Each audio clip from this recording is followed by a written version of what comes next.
জীবনে বিশেষ করে দুইটা পাপ আমরা কেউ করব না ইনশাল্লাহ। বলেন দুইটা পাপ জীবনে করবেন না। সবাইকে অঙ্গীকার করতে হবে আজকে। কয়টা? শুনেন, আপনি এক ওয়াক্ত নামাজ পড়েন নাই, আল্লাহ চাইলে মাফ করে দিবে। ভুলে জেনা করে ফেলেছেন, আল্লাহ চাইলে মাফ করে দিবে। ভুলে একজনকে গালি দিয়ে ফেলেছেন, আল্লাহ চাইলে মাফ করে দিবে।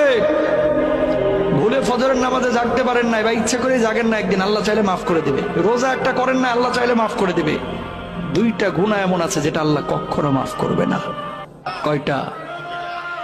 এক নাম্বার হচ্ছে বান্দার হক নষ্ট করা। প্রিয় ভাইরা আমার, প্রিয় ভাইরা আমার, কলিজার টুকরা আমার, খবরদার ভাইয়ের সম্পদ হয়ে ভাইয়ের সম্পদ নষ্ট করেন না। ভাই হয়ে ভাইয়ের সম্পদ নষ্ট করেন না। ভাই হয়ে বোনের সম্পদ মেরে দিয়েন না। আরেকজনের হক নষ্ট করে আরেকজনের জমি দখল করেন না। আল্লাহর কসম করে বলে কিয়ামতের ময়দানে আপনি মাপ পাবেন না। বিশ্বনবী বসে আছেন এইভাবে। আল্লাহর নবীর কাছে একজন সাহাবীর লাশ আনা হলো। নবীজিকে বলা হলো, নবীজি তার জানাজার নামাজটা পড়ায় দেন। আল্লাহর নবী বললেন, না না না, তার জানাজার নামাজ আমি পড়াবো না।